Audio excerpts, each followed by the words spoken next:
Assalamualaikum warahmatullahi wabarakatuh. Perkenalkan, nama saya Yulianti Adawiyah Harahap, dosen dari Universitas Haji Sumatera Utara dengan NIDN 0104079102. Dan saya mengajar di mata kuliah Keperawatan Anak Sehat dan Sakit Akut dengan kode 2414 dengan beban kredit sebesar 4 SKS, 3 SKS merupakan teori dan 1 SKS merupakan praktikum. Mata kuliah ini disampaikan kepada mahasiswa di semester 4. Adapun deskripsi mata kuliah dari keperawatan anak ini adalah berfokus pada respon anak dan keluarganya pada setiap tahapan perkembangan, mulai dari neonatus sampai akhir masa remaja, baik dalam keadaan sehat maupun sakit akut di masyarakat atau dirawat di rumah sakit, serta intervensi keperawatannya baik secara mandiri maupun secara kolaborasi.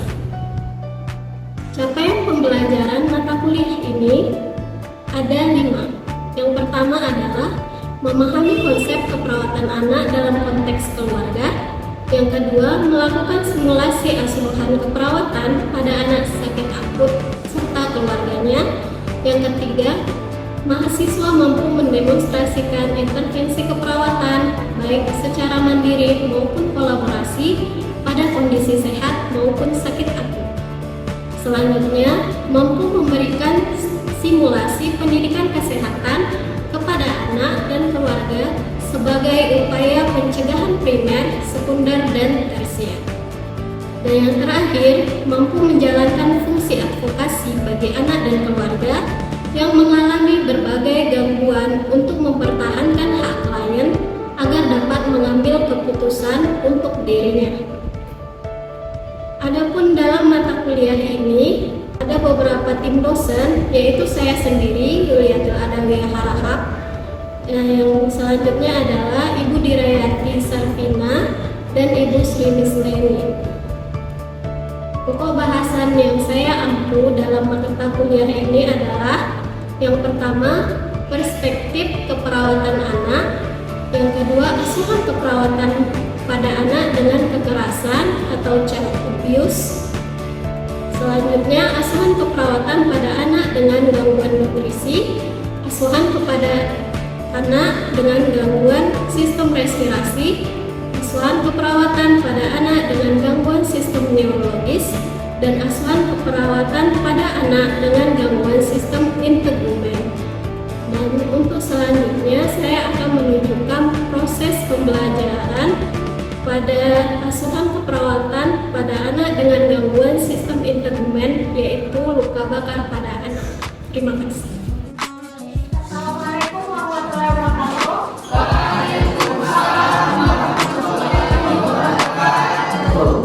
Selamat pagi, sekalian. Gimana hari ini semangat?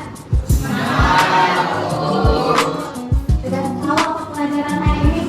Sudah mulai.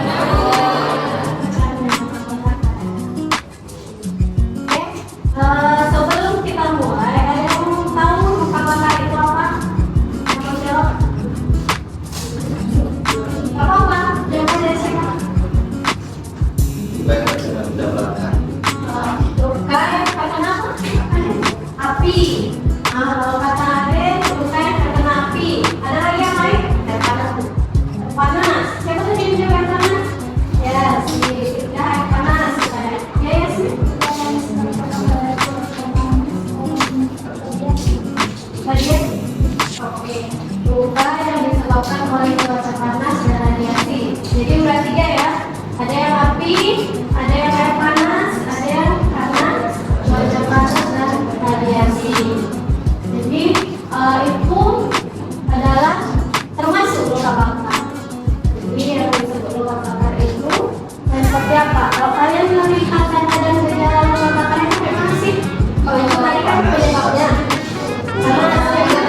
itu akan dipelajari di rawat darurat. Makanya di anak, karena ini khusus anak-anak, jadi kita pelajari anak-anak. Tapi kalau nanti pas gawat darurat, dewasa dipelajari dan seperti resusitasi cairan dan segalanya itu lebih dipelajari di gawat darurat.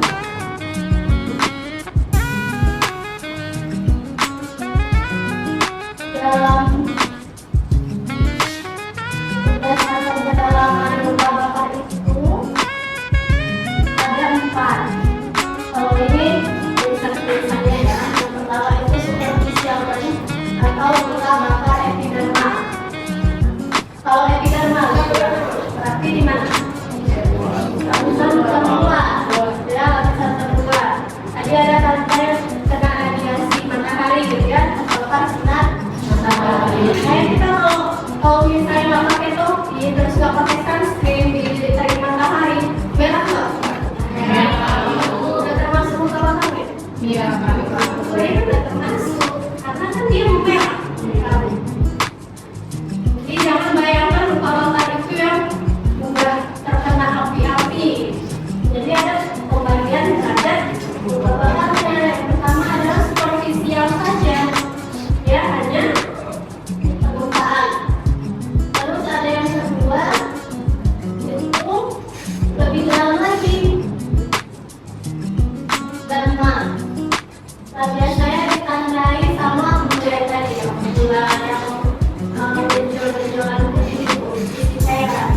Nah, kalau udah kayak gitu, dia berarti lebih dalam lagi, bukan superficial epidermal, tapi dia lebih ke dermal. Bukan superficial, tapi dia lebih ke dalam. Nanti kita lihat di kolom-kolomnya. Yang ketiga itu adalah dermal burn. Terletak di dalamnya di antara luka bakar superficial dan luka bakar dalam. Nah, jawabannya ini ada yang tadi bilang melengkung. Ada yang melengkung, dia termasuk di dermal burn. Kalau sudah tangannya bersih. Terus ini yang di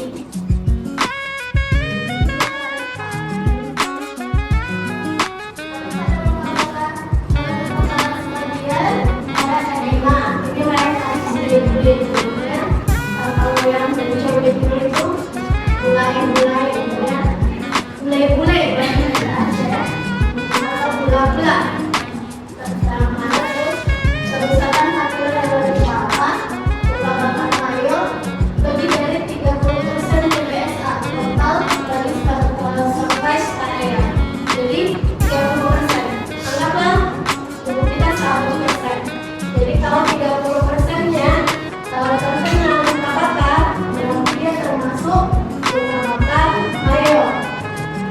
Ya, terdapat respons sistemik yang menyebabkan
tubuh gitu ya.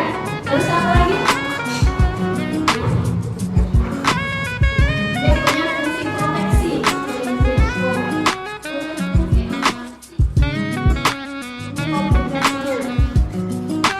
Jadi kalau dia mencampakkan sebenarnya nggak menyebabkan bahaya apapun. Bahaya pun nggak yang sampai merugikan nyawa. Tapi ketika dia sudah masuk ke shock hipovolemik, dia baru khawatir akan menyebabkan kematian karena kekurangan cairan. Dan karena dia masuk ke saluran pernapasan, dia bisa menolong.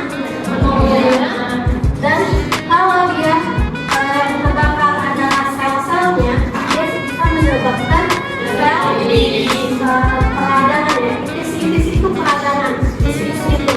Jadi peradangan pada sel, terus akan menyebabkan yang paling parah adalah ketika sudah sepsis, sudah terjadi peradangan, dia shock hipovolemik. Ujung-ujungnya kalau ini biasanya pernah melihat pasien yang luka bakar di ruangan tersendiri. Ada di ruangan isolasi. Kalau kita kan kenal ruangan isolasi karena COVID ya. Nah, ternyata sebelum itu dia pasien luka bakar, dia ada ruangan isolasi. Karena biasanya dia itu adalah yang resiko sepsis. Karena ketika dia gabung sama orang lain, resiko terkena infeksi bisa, makanya dia diisolasi. Tapi biasanya kalau sudah masuk ruang isolasi, karena udah sepsis. Karena dia itu udah pakai semua cairan-cairan, udah dicolok semua, terus udah dijaga. Namanya kulitnya nggak terjaga. Makanya salah satu kalian bersyukur punya kulit, kalian terjaga dari infeksi. Proteksi dari bakteri dan virus.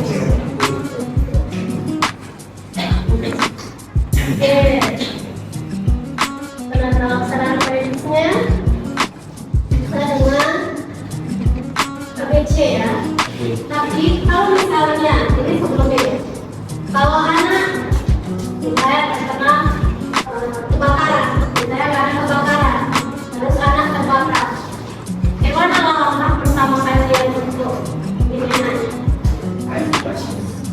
Dimulai kebakaran ini, anaknya yang kebakar. Yang air enggak Bu? Bagus, yang air, disiram air ya. Tapi kalau misalnya masih ada seli kayak ini yang tebel-tebel, tapi yang jangan rawan kebakaran. Nanti kalian kasih selimut malah lebih tebal. Tapi efektifnya itu suruh dingin supaya apa? Supaya apinya itu ada. Tapi boleh juga pakai, kalau pakai air khawatirnya gimana? Iya, kalau penyebab apinya itu karena yang lain, kalau karena minyak pakai itu. Itu kan kalau dikit, kalau banyak makanya kami teman adalah pertama ini karena ya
RW-nya, breathing, baru circulation. Selalu itu, karena ini termasuk pelajaran gawat darurat. Nah, nanti untuk lebih jelasnya, yang pertanyaan Faris dan kawan-kawan itu di gawat darurat nanti dipelajari lebih ini ya, lebih banyak gitu ya, lebih seru lah pokoknya. Kalau ini secara garis besar aja.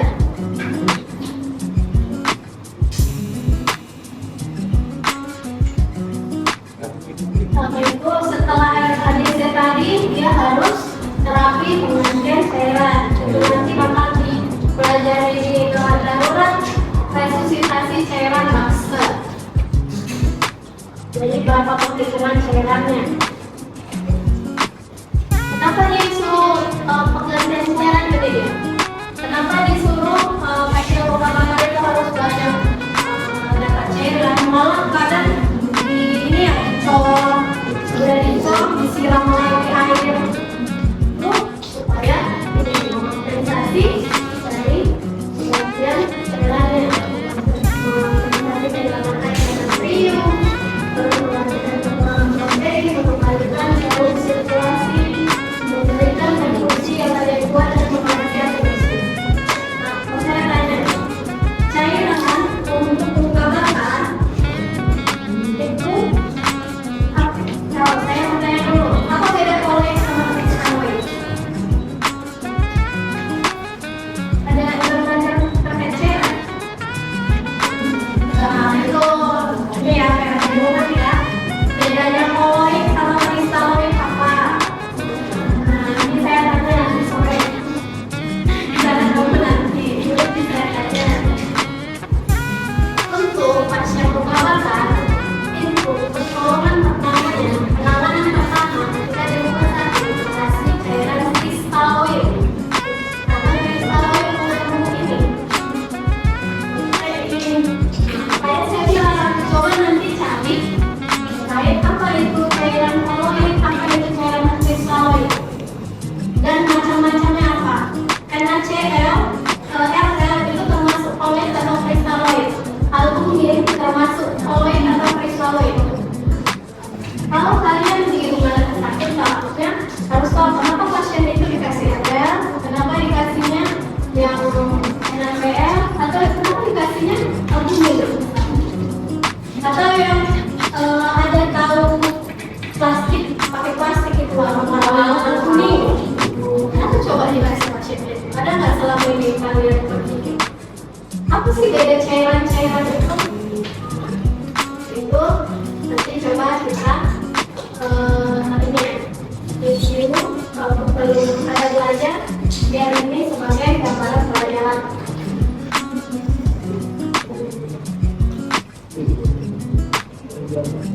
Nutrisinya harus tinggi kalori, tinggi protein. Pengobatannya karena dia infeksi, biasanya lawan infeksi kasih antibiotik. Yang topikal, yang analgesik ini kalau yang sudah menjadi berat.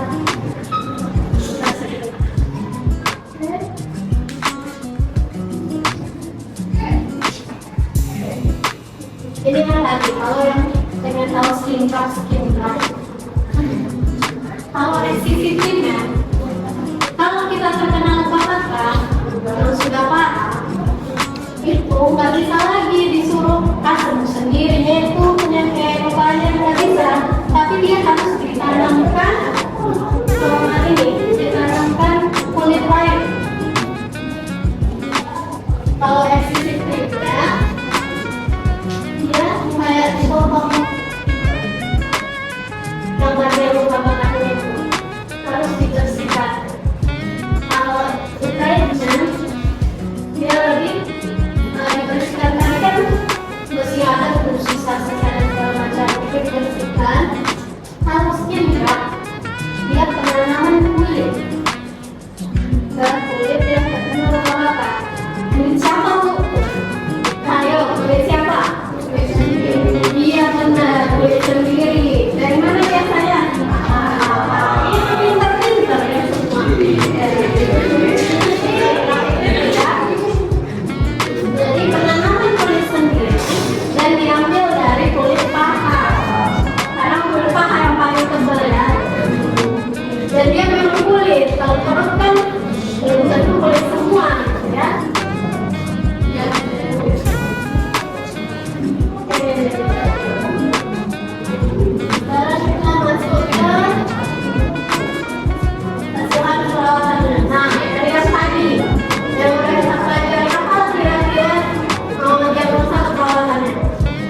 gangguan mobilitas fisik, gangguan citra tubuh, perubahan proses pengembalian darah.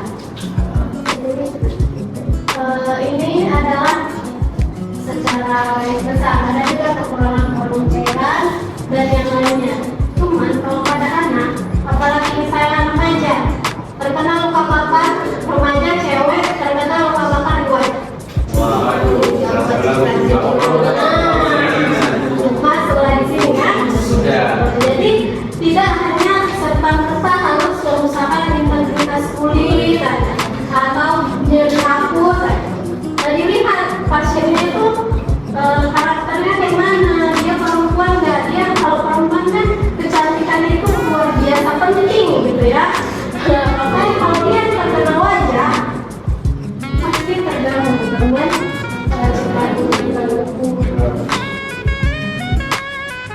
jadi kadang-kadang nanti kalau misalnya ada pasien di lapangan, ada juga yang diagnosa resiko. Ini bisa dia nggak terlalu resiko kekurangan hormon cairan, bisa dia resiko, bisa tingkat aktual. Jadi tergantung dari pengkajiannya ya, pasiennya seperti apa. Di sini juga resiko, semua resiko juga.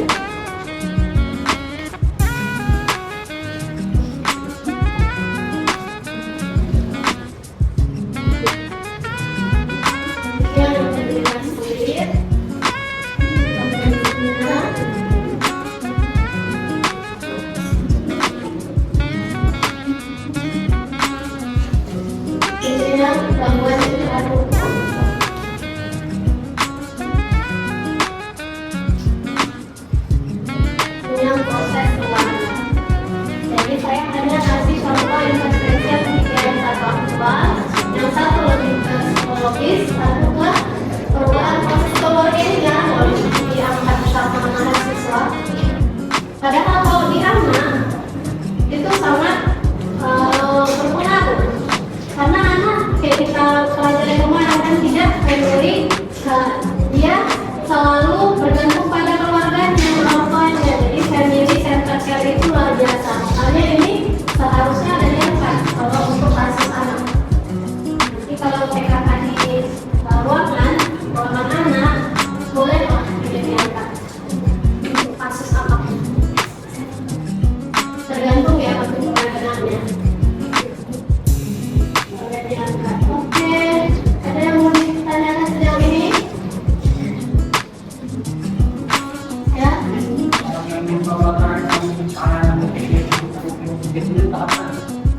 Oh, yang sampai keping ya? Jadinya gini, harus lihat. Nah, itu bukan tahap mana, tapi dari tahap penyembuhannya. Nah, dia lebih ketika dia terkena luka, dia nggak langsung ditangani. Jadi penanganannya terlambat. Nah, itu namanya kontraktur dari kulit. Jadi kontraktur kulit itu dia akhirnya kulitnya karena dia tidak ditangani dengan tepat. Misalnya kalau kalian ketemu pasien luka bakar, dia karena gini,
sebenarnya luas suara tambahan itu banyak cara pengukuran luas suara. Tapi yang familiar itu dua ini. Ada satu lagi namanya palmar apa? Jadi kalau ada tuh, tapi ada yang luas suara nggak dikur sama yang dua ini bu. Ada yang lain? Iya, memang nggak hanya dua ini, ada banyak yang untuk luas suara. Tapi yang kita pelajari yang paling umum itu adalah apa tadi yang persen itu? Sama yang terus ya. Misalnya mungkin sudah banyaklah gambaran untuk terkait suka kata. Silahkan dibaca nanti powerpointnya dan akan dikeluarkan di tadi juga sudah ada kisi-kisi-kisinya seperti apa. Oke, mungkin demikian saja untuk hari ini. Terima kasih atas perhatiannya. Kalau apabila ada salah-salah kata, Assalamualaikum warahmatullahi wabarakatuh.